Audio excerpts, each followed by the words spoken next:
حضرت نوح علیہ السلام اور ان کی قوم کے حالات بیان ہوئے کہ نوح علیہ السلام نے جب اپنی قوم کو توحید کی دعوت دی اور انکار پر عذاب الہی سے ڈرایا تو قوم کے سرداروں نے ان سے کہا، بھلا کیا کہا؟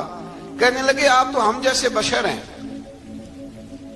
تو ہماری طرح ہی ہیں آپ، اور آپ کے پیروکار پسماندہ یعنی غریب لوگ ہیں اور کم عقل لوگ ہیں، ہماری رائے میں آپ کو معاذ اللہ ہم پر کوئی فضیلت حاصل نہیں، بلکہ معاذ اللہ ثم معاذ اللہ۔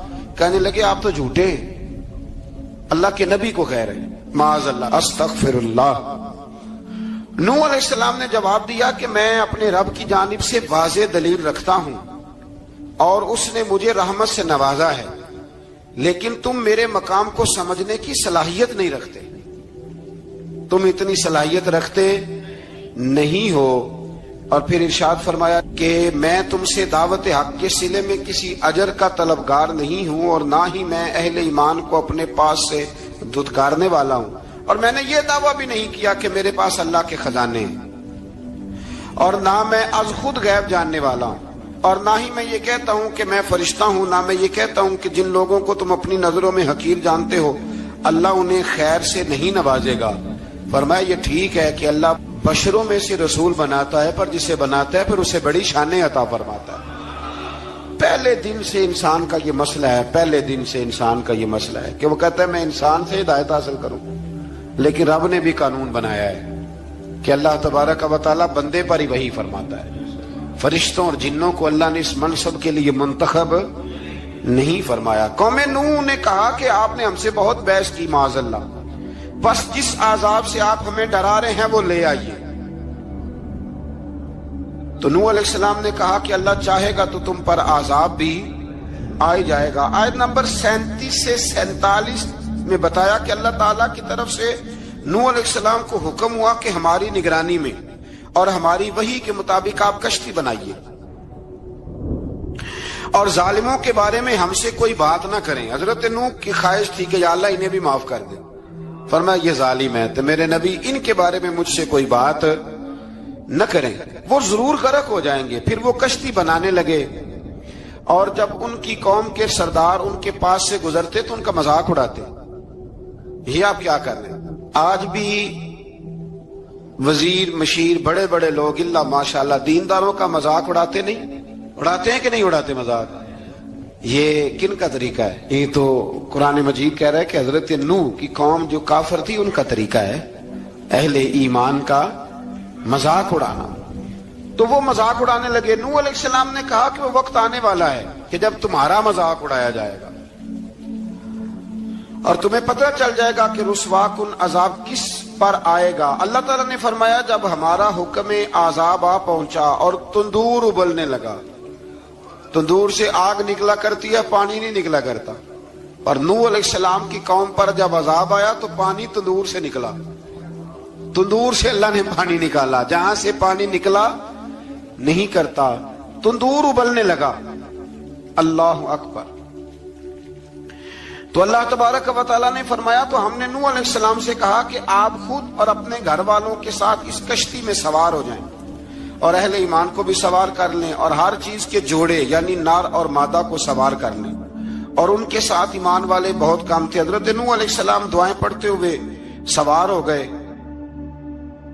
پھر کیا ہوا؟ کشتی انہیں پہاڑوں جیسی موجوں میں لے جا رہی تھی کہ نوح علیہ السلام الگ کھڑے ہوئے اپنے بیٹے سے فرمانے لگے بیٹے ہمارے ساتھ کشتی میں سوار ہو جا اور کافروں کے ساتھ نہ رہو۔ اس نے یعنی نوح علیہ السلام کے بیٹے نے کہا کہ میں آپ کے ساتھ نہیں بیٹھوں گا، ابھی کوئی پہاڑ آئے گا تو میں پہاڑ کی پناہ لے لوں گا۔ اگر کسی نیک آدمی کا بیٹا کبھی غلط نکل آیا تو اس کا مطلب یہ نہیں کہ اس نے تربیت ٹھیک نہیں کی،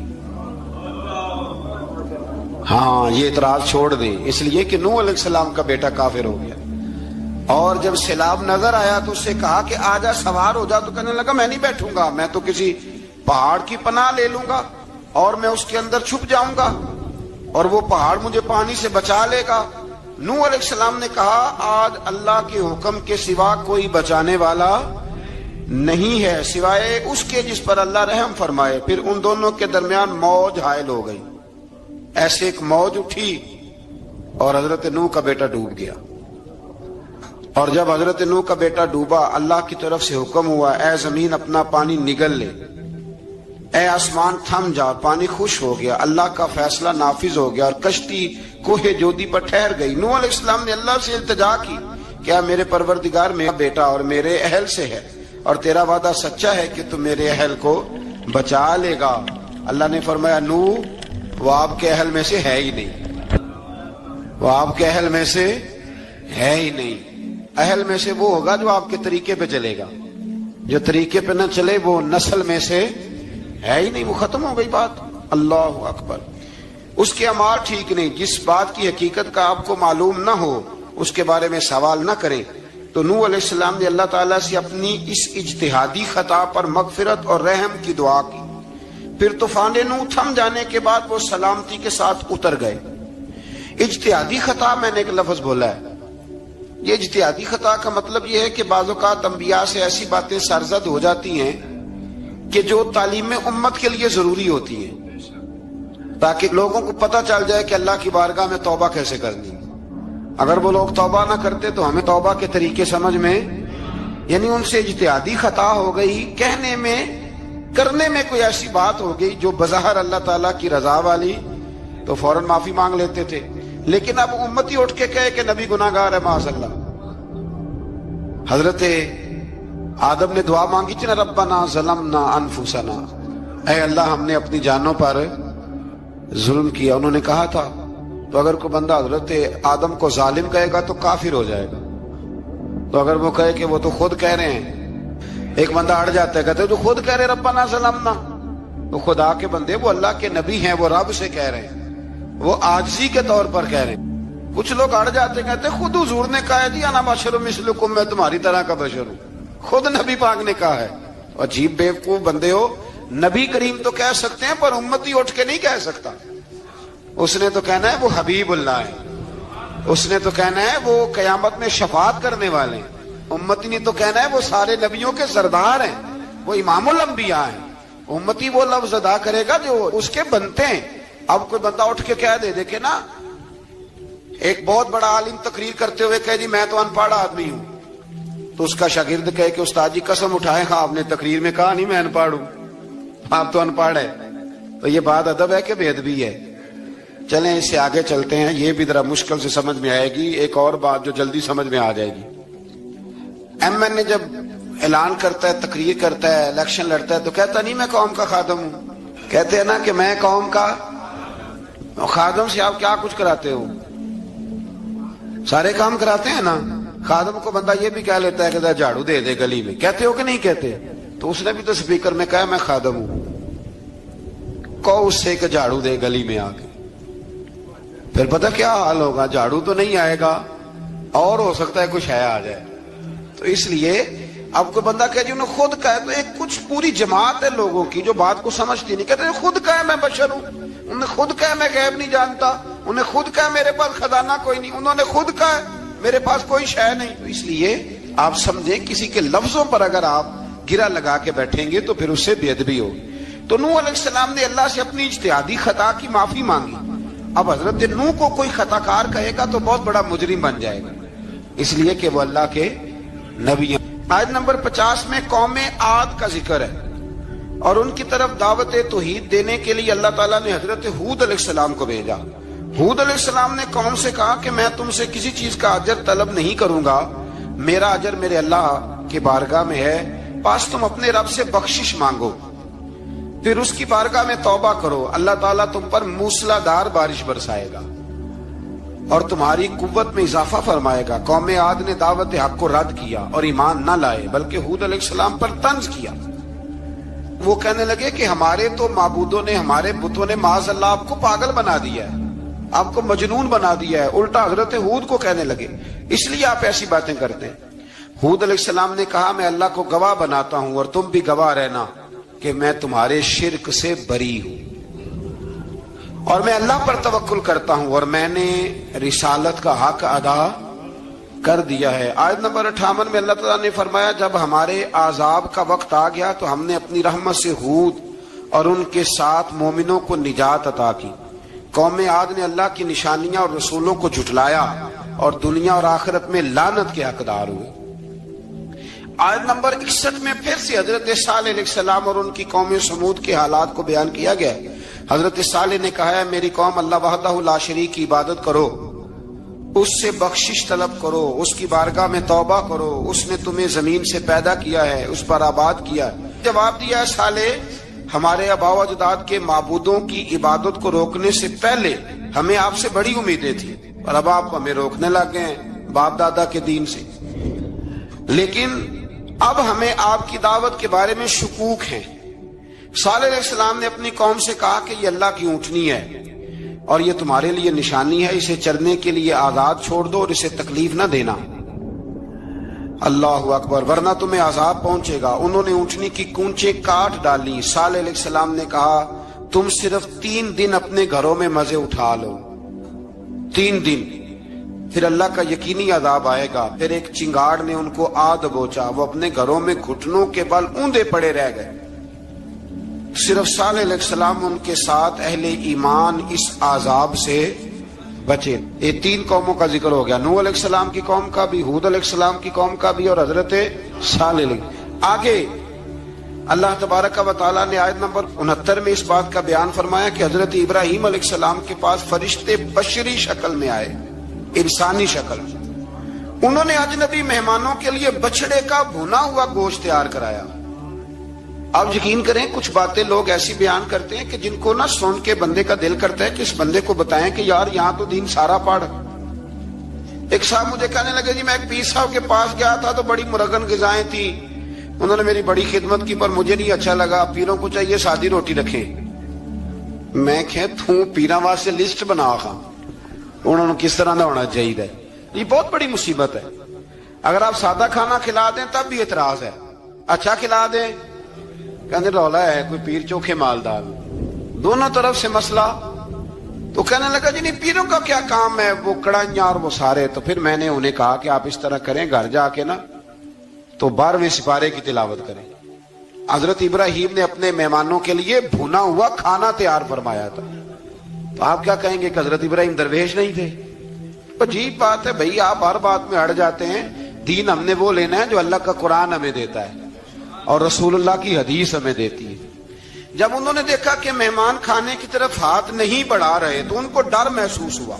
حضرت ابراہیم کو فرشتوں نے کہا کہ ہمیں قوم لوط علیہ السلام کے عذاب کے لیے بھیجا گیا ہے۔ حضرت ابراہیم کی بیوی کھڑی تھی، اس پر وہ مسکرائیں تو فرشتوں نے اللہ کی طرف سے انہیں حضرت اسحاق علیہ السلام اور اس کے بعد حضرت یعقوب علیہ السلام کی بشارت عطا۔ اسحاق علیہ السلام حضرت ابراہیم کے بیٹے ہیں اور یعقوب علیہ السلام پوتے ہیں، اور یعقوب علیہ السلام کے بیٹے یوسف علیہ السلام۔ ہاں اللہ اگر چاہے تو 7 نسلوں میں نبوت رکھ دیتا ہے اگر اس کی منشا ہو۔ تو حضرت یعقوب کی بشارت دی۔ انہوں نے حیرت سے کہا کہ ہم دونوں میاں بیوی تو بوڑھے ہیں، اس عمر میں اولاد کیسے ہوگی؟ تو فرشتوں نے جواب دیا اے ابراہیم کے گھر والوں، تم پر اللہ کی رحمتیں اور برکتیں ہوں، اللہ کی قدرت پر تمہیں کیوں تعجب ہے؟ اللہ فرماتا ہے کہ بیٹے کی بشارت سن کر ابراہیم کا خوف دور ہو گیا اور پھر وہ قوم لوط کے بارے میں گفتگو کرنے لگے۔ ابراہیم بہت بردبار، اللہ سے آہوزاری کرنے والے اور اس کی طرف رجوع کرنے والے تھے۔ اللہ تعالیٰ نے حضرت ابراہیم علیہ السلام کو فرمایا اے ابراہیم اس گزارش سے آپ گریزاں رہیں، اس کا یقینی فیصلہ ہو چکا ہے اور ان پر نہ ٹلنے والا عذاب نازل ہو کے رہے گا۔ وہ کیا گناہ کرتے تھے؟ لوط علیہ السلام کی قوم میں میں نے بتایا تھا، مرد مردوں سے بدفعلی کرتے۔ تو حضرت ابراہیم نے بھی عرض کی، بار بار گزارش کی، بحث کی کہ اللہ مہربانی فرما ان کا عذاب۔ آپ دیکھیں نبیوں کے حوصلے کتنے بڑے ہیں۔ قومیں تنگ کرتی ہیں اور طرح طرح کی باتیں کرتی ہیں اور پیغمبر پھر بھی کہتے ہیں یا اللہ مہربانی فرما، اے اللہ ان سے عذاب۔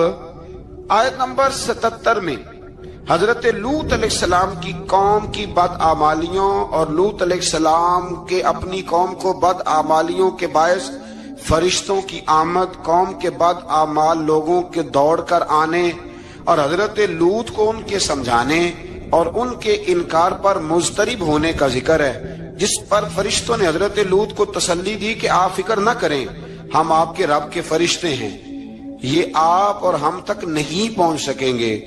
آپ رات کے آخری حصے میں قوم کی طرف توجہ کیے بغیر ہجرت فرما لیں، اس لیے کہ صبح کے وقت ان پر عذاب آئے گا۔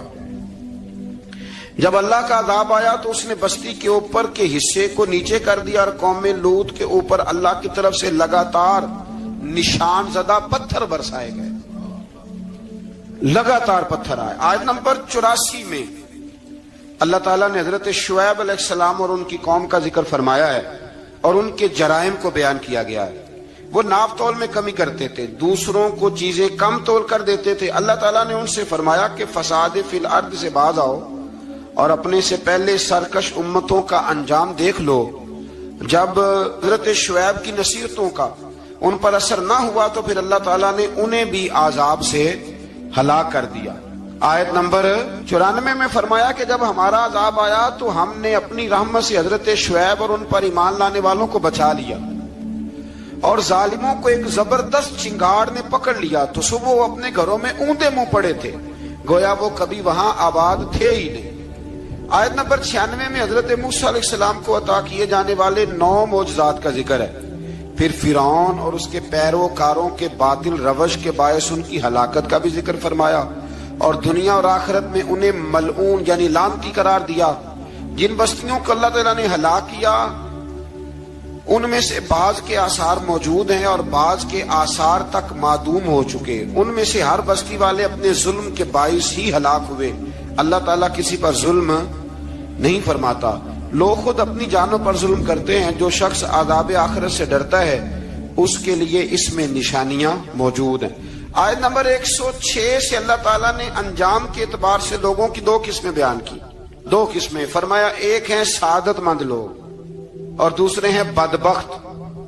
فرمایا بدبختوں کا ٹھکانہ جہنم ہے جس میں وہ ہمیشہ رہیں گے، اور نیک بختوں کا ٹھکانہ جنت ہے، وہ ہمیشہ اسی میں رہیں گے، اور ان کے لیے اللہ کی طرف سے نا ختم ہونے والی عطائیں۔ آیت نمبر 110 میں حضور صلی اللہ علیہ وسلم کو تسلی دی گئی کہ جس طرح یہ لوگ قرآن کے بارے میں اختلاف کرتے ہیں، اسی طرح قوم موسیٰ نے تورات کے بارے میں بھی اختلاف کیا تھا، اور اللہ نے ان کے اعمال کا پورا بدلہ انہیں دیا۔ آیت نمبر 112 سے سرکشی کو چھوڑ کر احکامات دین پر استقامت اختیار کرنے اور ظالموں کے ساتھ میل جول رکھنے سے بچنے کا حکم دیا گیا ہے، اور فرمایا کہ ظالموں سے میل جول کا انجام دوزخ کی آگ ہے۔ ہم لوگ نہ شکوہ کرتے ہیں، کسی حکومت کو بنے ہوئے 6 مہینے گزرتے ہیں تو شکوہ شروع ہو جاتا ہے، حالانکہ وہ خود تو نہیں نہ بنتے، ان کو کوئی بنانے والا ہے۔ تو ظالم کا جو مددگار ہوتا ہے وہ بھی ظالم ہوتا ہے، اس لیے احتیاط کریں۔ اور یہ صرف سیاستدانوں کی بات نہیں، دنیا کے ہر معاملے میں آپ غور کریں کہ آپ کسی ظالم کے مددگار تو نہیں۔ اللہ تعالی ہمیں حق پر استقامت عطا فرمائے۔ آیت نمبر 114 میں دن کے دونوں طرفوں میں اور ابتدائی رات کے کچھ حصے میں اللہ تعالیٰ نے نماز قائم کرنے کا حکم دیا ہے۔ رات کے کچھ حصے میں بھی نماز پڑھنی چاہیے، اور یہ بھی بتایا کہ بے شک نیکیاں گناہوں کو مٹا دیتی ہیں، اور یہ نصیحت قبول کرنے والوں کے لیے نصیحت ہے۔ آیت نمبر 120 میں اللہ تعالیٰ نے فرمایا کہ ہم آپ صلی اللہ علیہ وسلم کو رسولوں کی تمام خبریں آپ کے دل کی تسکین اور تقویت کے لیے بیان کرتے ہیں، اور ان میں مومنوں کے لیے نصیحت اور عبرت ہے کہ ان ساری باتوں سے عبرت پکڑ لو۔ بچہ صرف وہی جو اللہ کے نبیوں کے طریقے پہ چلا اور نبیوں کے ساتھ رہا، باقی بچ سکے نہیں۔ اللہ تعالیٰ کی طرف سے توحید و رسالت اور وقوع قیامت کے دلائل بھی ہیں۔ آیت نمبر 123 میں فرمایا کہ آسمانوں اور زمینوں میں سب غیب اللہ ہی کے ساتھ مختص ہیں، اور ہر کام اسی کی طرف لوٹایا جاتا ہے۔ آپ اسی کی عبادت کیجئے، اسی پر توکل کیجئے، اور آپ کا رب لوگوں کے اعمال سے غافل نہیں ہے۔ اسی بارے میں نا آگے سورۃ یوسف شروع ہو رہی ہے، اس کو اللہ تعالیٰ نے کہا ہے کہ یہ بڑا پیارا قصہ ہے، احسن القصص کا، قصوں میں سونا قصہ۔ تو یہ کچھ 12ویں پارے میں اور کچھ 13ویں پارے میں ہے۔ میں نے یہ ارادہ کیا ہے کہ یہ ایک ہی دن پوری بیان کی جائے۔ قوم سبت کا ذکر فرمایا اللہ نے، ہفتے والے دن کچھ لوگ نافرمانی کرتے، ہمارے بھی ہیلے بہانے ہیں نا آج کل کاروبار میں، تو اسی